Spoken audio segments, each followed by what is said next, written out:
अध्याय 21।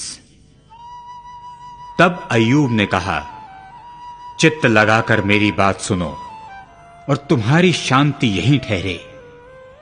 मेरी कुछ तो सहो कि मैं भी बातें करूं, और जब मैं बातें कर चुकूं तब ठट्ठा करना।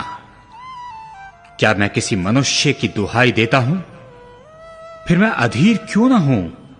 मेरी ओर देखकर चकित हो और अपनी अपनी उंगली दांतों तले दबाओ। जब मैं स्मरण करता तब मैं घबरा जाता हूं और मेरी देह थर थर कांपने लगती है। क्या कारण है कि दुष्ट लोग जीवित रहते हैं, वरन बूढ़े भी हो जाते और उनका धन बढ़ता जाता है।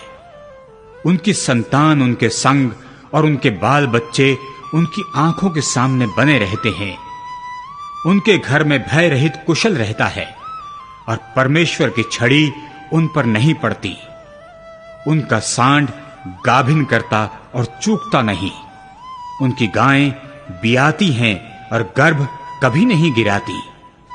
वे अपने लड़कों को झुंड के झुंड बाहर जाने देते हैं और उनके बच्चे नाचते हैं। वे डफ और वीणा बजाते हुए गाते और बांसुरी के शब्द से आनंदित होते हैं। वे अपने अपने दिन सुख से बिताते और पल भर ही में अधोलोक में उतर जाते हैं।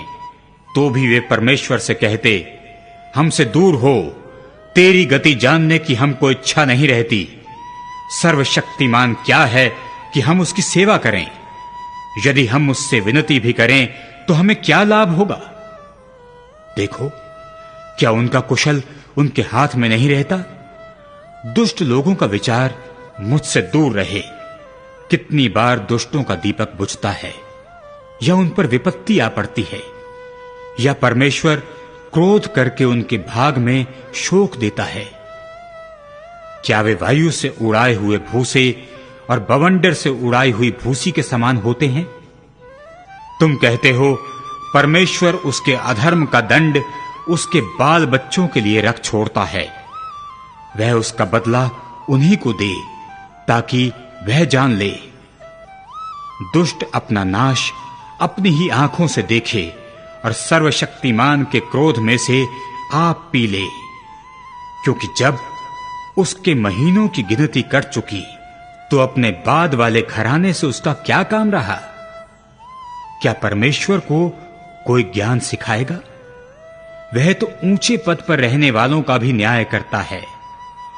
कोई तो अपने पूरे बल में बड़े चैन और सुख से रहकर मर जाता है। उसकी देह दूध से और उसकी हड्डियां गूदे से भरी रहती हैं।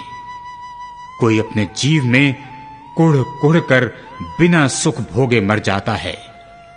वे दोनों एक समान मिट्टी में मिल जाते हैं और कीड़े उन्हें ढांक लेते हैं। देखो, मैं तुम्हारी कल्पनाएं जानता हूं और उन युक्तियों को भी जो तुम मेरे विषय में अन्याय से करते हो। तुम कहते हो, रईस का घर कहां रहा? दुष्टों के निवास के डेरे कहां रहे? परंतु क्या तुमने बटोहियों से कभी नहीं पूछा?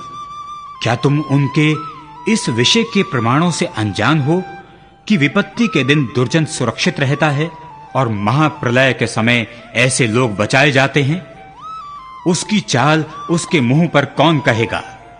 उसने जो किया है उसका बदला कौन देगा? तो भी वह कब्र को पहुंचाया जाता है और लोग उसकी कब्र की रखवाली करते रहते हैं। नाले के ढेले उसको सुखदायक लगते हैं और जैसे पूर्व काल के लोग अनगिनत जा चुके, वैसे ही सब मनुष्य उसके बाद भी चले जाएंगे। तुम्हारे उत्तरों में तो झूठ ही पाया जाता है, इसलिए तुम क्यों मुझे व्यर्थ शांति देते हो?